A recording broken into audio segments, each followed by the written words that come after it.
Chapter 5 The Trap Moves With You. Nina. Seth Rowland drove like the road had personally offended him. Not reckless, never reckless. Seth didn't do reckless. He drove with the kind of controlled speed that said he knew exactly how fast the curves could tolerate before physics filed a complaint. Both hands on the wheel. Eyes scanning the road in a steady sweep that made Nina feel like she'd climbed into the cab with a very attractive security system. Nina sat in the passenger seat with her seatbelt pulled tight and her thoughts doing somersaults. "Just so we're clear," she said, breaking the silence before it started chewing on her nerves, "I'm only doing this because you found cameras on my building and a creepy note in my window. Not because I'm secretly in love with authority." Seth kept his eyes on the road. "You have a funny way of showing restraint." "I am showing enormous restraint," Nina replied. "I haven't even asked why your forehead looks like you've been frowning since birth." His jaw tightened. "I'm concentrating." "Oh," Nina said, feigning awe. "You can do that while driving?" Multitasking. Impressive. His gaze flicked to her for half a second, just long enough for Nina to feel it, that sharp, assessing focus that made her heart stumble like it had tripped on its own shoelaces. Then his eyes returned to the road. "Text your staff," Seth said. "Tell them you're not at the facility tonight." Nina huffed. "They already know I'm an anxious mother hen. If I disappear for 6 hours, Mara will declare a state of emergency and start tracking my phone like I'm a lost puppy." "Good," Seth said bluntly. "Let her." Nina frowned at him. "You're enjoying being right." Seth didn't answer. That was basically a confession. Nina pulled out her phone and stared at the screen. No service. Then one bar. Then none again, like the signal was playing hide-and-seek just to keep her humble. "Of course," she muttered. Seth glanced at the phone. "We're in and out of coverage until we hit the highway." "I know," Nina said. "Just enough to send a text and then immediately regret it." "They need to know," Seth said, as if he was repeating a line from a manual titled How to Keep Nina Alive Against Her Wishes. Nina exhaled, because he was right, and that was infuriating. When the signal flickered back, she thumbed a message fast. "Group text, staff, you're all the best. Bald Eagle is stable, sedated, splinted, in quiet recovery. Evidence is secured and logged. I'm not at the facility tonight. Seth is handling safety/security coordination. Mara, please lock the file cabinet in my office and keep the lobby doors locked. No one leaves alone after dark. Call me for anything urgent." She stared at it a beat, hatefully aware of how many unspoken feelings lived inside "call me." Then she hit send. Immediately, the little delivered icons popped up like the universe was trying to earn back her trust. Her phone buzzed a second later. "Mara, are you safe? Mara, also, is Seth hot in person or just on paper?" Nina's laugh came out too sharp, too relieved. Too human. Seth's eyes flicked to her again. "What?" "Mara," Nina said, because that explained everything. His mouth twitched, but he didn't ask more. Like he already knew that Nina's staff operated as a pack, and Nina was both alpha and emotional support animal. Nina typed back. "Nina, safe. Don't be weird. Mara, I'm always weird. It's my brand. Mara, did he bring you home like a caveman?" Nina, Mara. "Lock the file cabinet." Mara, "Yes, ma'am, eyes." Nina shoved the phone back into her coat pocket like it might incriminate her. The truck's headlights carved through the dark ahead, the trees on either side flashing past like silent witnesses. Nina watched the road unfold and tried not to imagine what would have happened if Seth hadn't come when he did. If she'd stepped out of that facility alone. If the truck had decided to do more than watch. Her fingers curled against her thigh. Seth's voice cut in steady. "Hey." Nina blinked, surprised by the softness of it. He didn't look at her, but his tone shifted, like he'd sensed her mind slipping into bad places and had reached out without making a big show of it. "You did the right thing," he said. Nina swallowed. "Locking myself inside?" "Texting me," Seth corrected. Nina stared out the windshield, watching her breath cloud faintly in the cold cab air. The warmth inside the truck didn't touch the cold that had settled under her ribs. "I don't like needing help," she admitted, the words scraping out reluctantly. "I know," Seth said. "It's obvious." Nina shot him a look. "I meant emotionally, not." "I know what you meant," he cut in, voice dry. That was the problem. Seth always knew what she meant. He was frustratingly good at seeing through her jokes to the soft, vulnerable parts she didn't show people unless they earned it. Nina exhaled and leaned her head back against the seat. "I'm responsible for a lot of lives." "Yes," Seth said. "And if someone wants to threaten me," she continued, "fine. Whatever. But if they threaten my staff or my patients or—" "They will," Seth interrupted, voice hardening. "If this is connected to a land grab, they'll do whatever they think they can get away with. That's why we're getting ahead of it." Nina turned her head toward him. The dash lights caught the hard planes of his face, jaw set, eyes focused, eyebrows drawn like the world was an equation he could solve if he just stared hard enough. "You're new here," Nina said quietly. Seth's grip on the wheel tightened a fraction. 16 days. "Why?" she asked before she could stop herself. "Why come here?" Seth's jaw flexed. His silence wasn't avoidance, it was measured, like he had to choose what he could afford to reveal. "Transfer," he said after a beat. "That's not an answer," Nina said. "It's the only one you're getting tonight," Seth replied, then added, almost grudgingly, "I wanted a district with fewer people." Nina blinked, surprised. "You wanted fewer people?"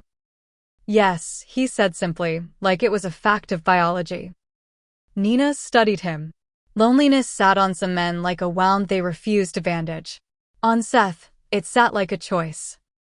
"I'm loud," Nina pointed out. Seth glanced at her, something flickering in his eyes, almost humor, almost regret, almost something else. "Yes," he said. "You are." Nina's stomach did a slow, annoying roll. She looked away before her cheeks could do anything embarrassing. Seth's place wasn't what Nina expected. Not that she had a fully formed expectation beyond a man who irons his socks, but still, she'd pictured sterile, sparse, cold, a beige dungeon where Joy went to die.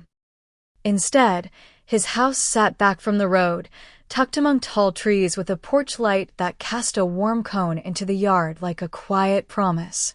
A modest place, clean lines but not flashy. A truck in the driveway. A stack of firewood neatly covered near the side yard. Functional. Lived in. Seth pulled in and cut the engine.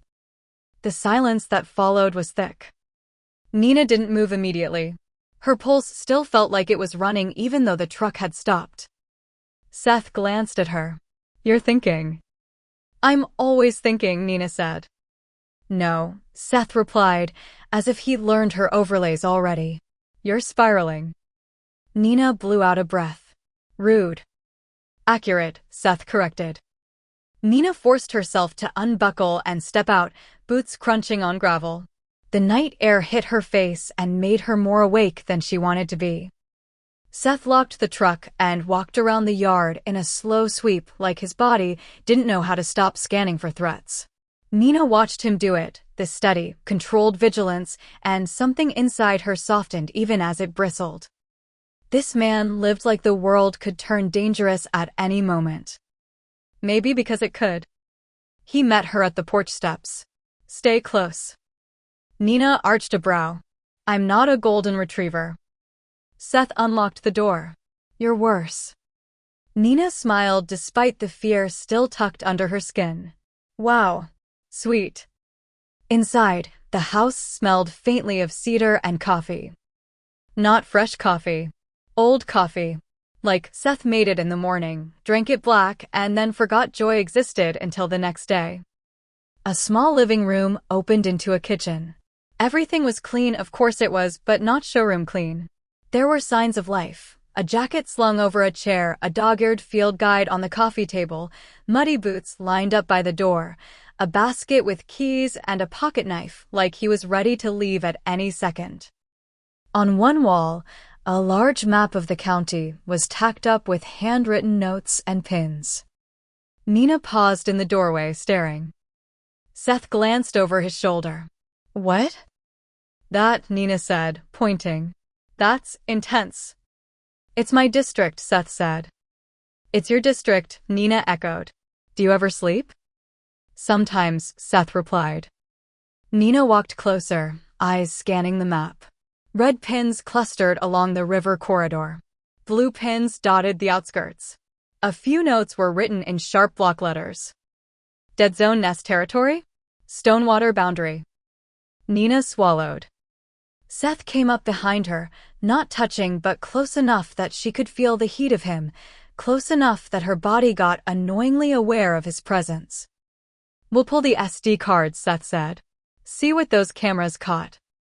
Nina turned her head slightly. You have a laptop? I have a state-issued laptop, Seth said. Nina made a face. So ancient. Seth's mouth twitched. Functional. Do you have snacks? Nina asked. Seth blinked. Snacks? Yes, Nina said. We're about to review traumatic footage of people stalking my building. I need emotional support carbs. Seth stared at her like he was trying to decide if this was a joke or a lifestyle. Then he crossed into the kitchen, opened a cabinet, and pulled out a box of crackers like he was handling evidence. I have crackers, he said. Nina took the box gently from his hands. You are going to survive me? Seth's tone was dry. That's what I'm afraid of. Nina laughed, then realized she was laughing, and the sound felt dangerous, too intimate, too normal for a night like this. She cleared her throat and followed Seth to the dining table, where he set 2 evidence bags down carefully, like they might bite. His house felt too quiet for this kind of tension. Too normal. Like danger was something that belonged outside, not tucked inside a sealed bag on a man's table. Seth pulled his gloves off, then startled Nina by setting a 3rd item on the table, the note. Release it here. Nina stared at it again and felt the cold spike through her ribs all over. Seth slid an evidence marker card beside it as if that could make it less personal. It's a trap, Nina said quietly. Yes, Seth replied. Or a message. Nina's fingers hovered, wanting to touch it, to tear it in half, to burn it, but she didn't. Evidence was sacred. Evidence was power. I kept thinking, Nina murmured, that they were trying to scare me off. Seth looked up. They are. Nina swallowed. But they're also directing me. Seth's eyes held hers. Yes. Nina's stomach twisted. So if I don't do the release, they'll come to me. They might anyway, Seth said. But yes, they want you where they can control the variables. Nina's voice came out thin, like they're setting a stage. Seth didn't blink. Exactly. Nina stared down at the note until her eyes burned. Then she forced her mind back into Dr. Brain, because Dr. Brain didn't panic. Dr. Brain took fear and turned it into a plan. Okay, she said. SD cards. Seth nodded once and pulled a small SD card reader out of a drawer. Of course he had one. Of course he'd prepared for a world that required adapters. He opened the first camera bag, careful, gloved, precise. Slid the SD card out like it was fragile. Nina watched his hands.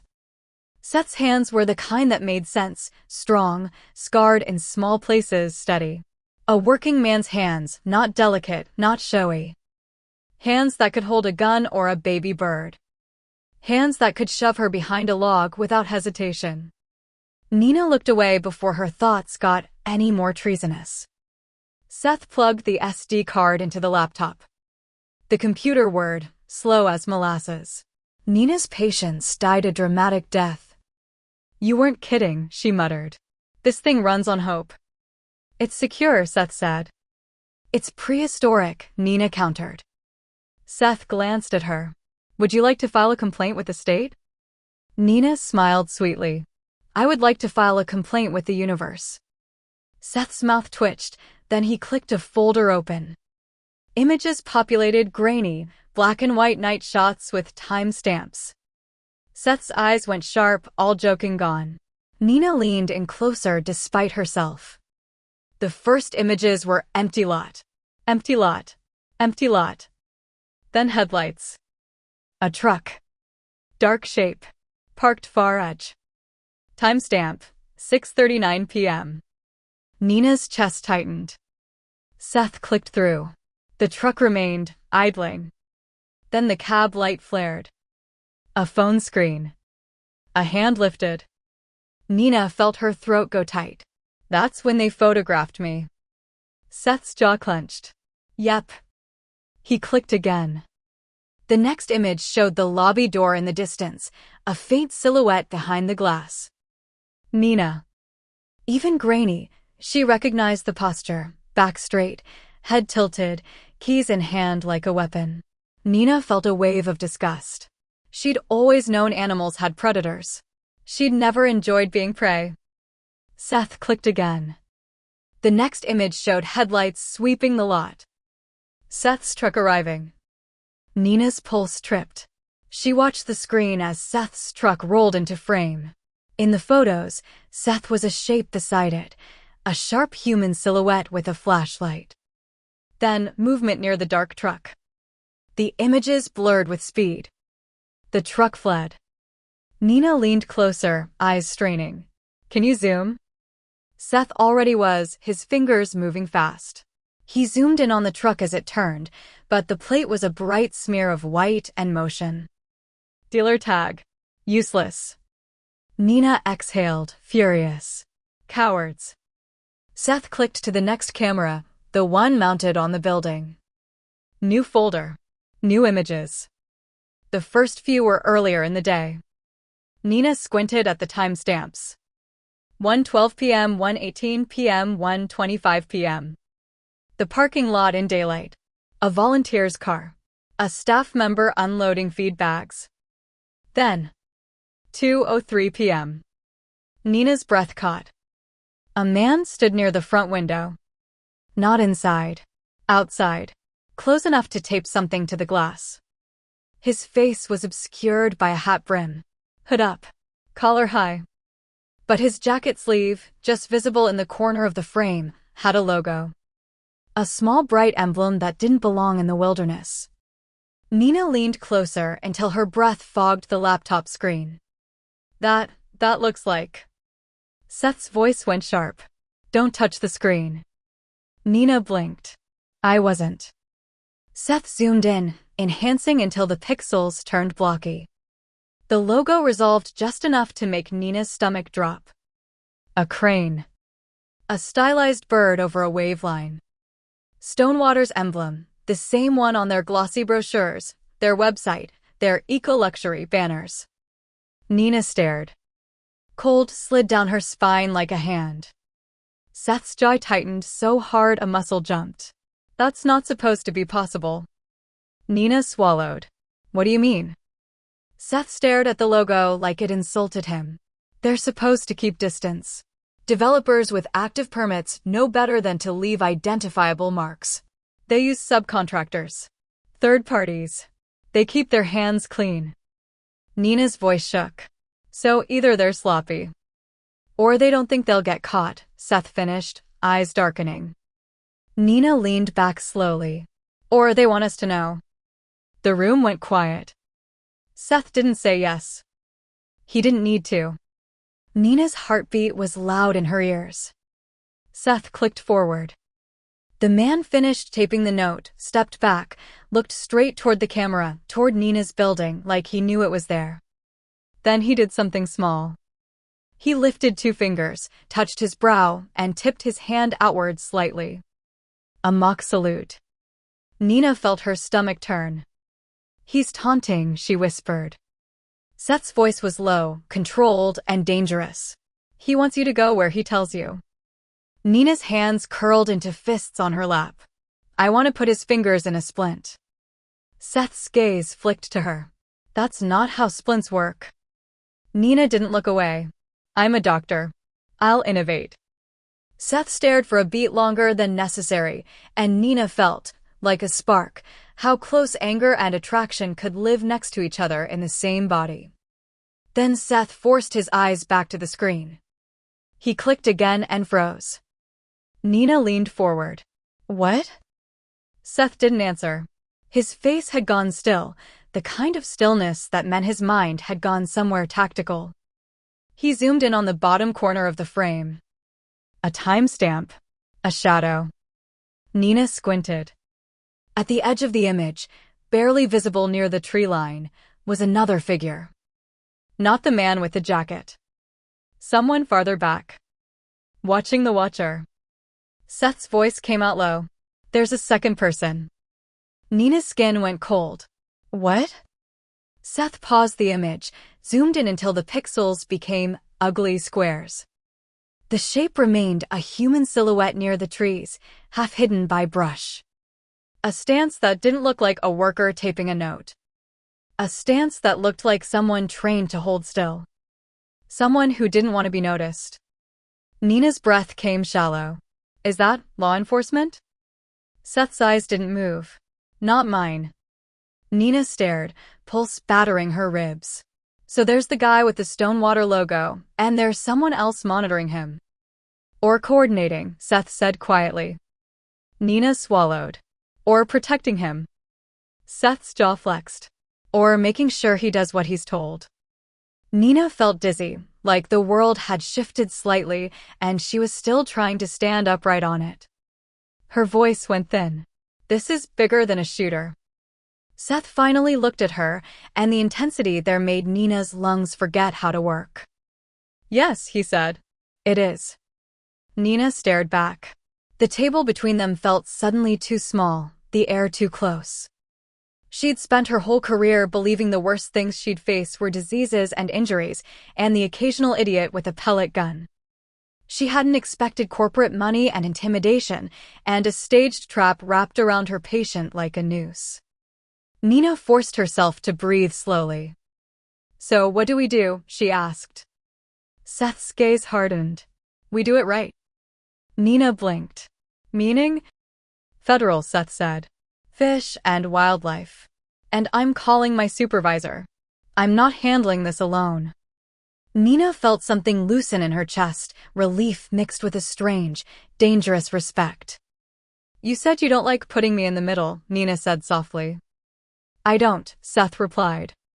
And yet, here we are. Seth's jaw tightened. Here we are.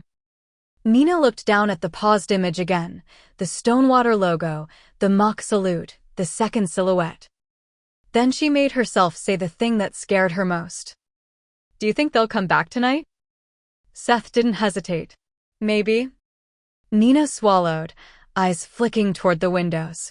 Seth's house felt safe, but now Nina knew what safe was, a temporary state, not a guarantee. Seth stood, pushing his chair back. I'm checking the perimeter. Nina started to rise too. I can. No, Seth said instantly. Nina bristled. Seth. He turned, and the look he gave her wasn't bossy. It was something else. Protective. Sharp. Controlled fear. Nina, he said, and firm, you are not stepping outside in the dark while someone is actively targeting you. Nina's throat tightened. It wasn't the words. It was the way he said them, like he meant it down to his bones. She blew out a breath, forcing herself not to argue just because arguing was her default. Fine, she muttered. But I'm grabbing the crackers. Seth's mouth twitched. Do that. He grabbed his flashlight from the counter and moved through the house with quiet efficiency, checking locks, peering out windows, scanning the yard. Nina watched him go, and her brain tried to catalog him the way she cataloged everything: habits, patterns, tells. Seth moved like a man who'd learned early that the world didn't care if you were tired. He came back in a minute later. Clear, he said. For now. Nina hugged the crackers to her chest like a comfort animal. For now is my least favorite timeline. Seth sat back down, but his eyes stayed alert, like he couldn't fully sit inside his own house. Nina studied the laptop again, the paused image of two shadows in the day. What if, Nina said slowly, the shooter is just the blunt instrument? Seth's gaze locked on her. He is. And the real problem, Nina continued, is whoever has enough power to make this disappear. Seth didn't answer immediately. Then he said yes. One syllable. Heavy as stone. Nina stared at him. What aren't you saying? Seth's jaw tightened. His eyes flicked briefly toward the map on the wall. Then back to her. I'm saying, he said carefully, that corruption doesn't wear a uniform or a suit. It wears whatever fits in the room. Nina's skin prickled. You think there's a leak, she whispered. Yes, Seth said. Nina's thoughts scrambled. At my facility? Seth's gaze steadied. Or mine. Nina felt sick. Seth leaned forward, forearms on the table. They knew about the Eagle Fast. They knew you'd plan a release. They mounted cameras on your building and left a note that told you to release her where they want. Nina's voice came out tight. So they either have access to my schedule, or they watched long enough to learn it, Seth said. Nina stared at the laptop again, and her mind flashed to 100 tiny moments. The lobby door opening, volunteers chatting, donors asking questions, the way information leaked in casual conversations. It wasn't always a villain. Sometimes it was just people who didn't realize their words mattered. But the logo on that sleeve mattered. The mock salute mattered. And the second silhouette. Nina's phone buzzed on the table so suddenly she jolted. Seth's head snapped toward it instantly, like the sound was a gunshot. Nina glanced down. A text. From an unknown number. Her stomach dropped hard enough to steal her breath. She didn't open it right away. Seth's voice sharpened. What is it? Nina swallowed. Unknown number. Don't open it, Seth said immediately, and then, catching himself, softened slightly. Hand it to me. Nina hesitated. Pride flared. Then fear stomped it flat. She slid the phone across the table. Seth picked it up like it might explode and read the preview without tapping into anything. His face went still. Nina's throat tightened. What does it say? Seth's eyes lifted to hers, dark, controlled, furious. It says, he replied lowly, tell the doctor the Eagle doesn't get a second chance. Nina felt every hair on her arms rise. Her voice was barely there. Oh my God. Seth set the phone down carefully and looked at her like he was making a decision. Something in his expression shifted, like protocol slid to the side and the man underneath stepped forward. Okay, he said, voice iron. New plan. Nina's pulse hammered. What plan? Seth stood, moving fast now, grabbing his keys and jacket. We're going back to your facility, he said. Nina stared. Seth, you just said. We're not going back for you, Seth cut in. We're going back for the Eagle. Nina went cold. They're going to try to get her. Yes, Seth said. Tonight. Nina's hands trembled. She forced them still. Then we need to move her. Seth nodded once. Exactly. Nina stood abruptly, crackers forgotten, fear turning into focus. Okay. Quiet transport. Dark cover. Minimal stimulation. She's sedated enough to move if we keep it calm. We'll need oxygen portable, splint stable. Seth grabbed the evidence bags and the laptop, shoving them into a bag like he'd been born ready for escalation. Nina snatched her coat hood up, heart pounding. I'll call Mara. Seth shook his head. No, not yet. If there's a leak, we don't broadcast movement. Nina hated that he was right. She moved toward the door, then stopped, struck by a thought so sharp it felt like metal. The second person, she whispered. Seth paused, eyes narrowing. What? The second silhouette on the camera, Nina said. What if? A sound from outside cut her off. A faint ding. Like a small bell. Seth went completely still. His eyes snapped to the window. Nina's blood turned to ice. The tripwire bell he'd found at her facility. But that bell was gone now, bagged as evidence. Which meant there was another one. Somewhere near Seth's house. Seth's voice dropped to a whisper, and Nina had never heard him sound like this, quiet, lethal. "Lights off," he said. Nina's hand flew to the wall switch and froze. Seth grabbed her wrist gently, but firmly. "Now." Nina didn't argue. She moved with him, silent, as the house plunged into darkness, two people holding their breath while something outside proved, unmistakably, that they were no longer the hunters in this story. They were being tracked. And whoever was out there had found them faster than either of them should have been possible.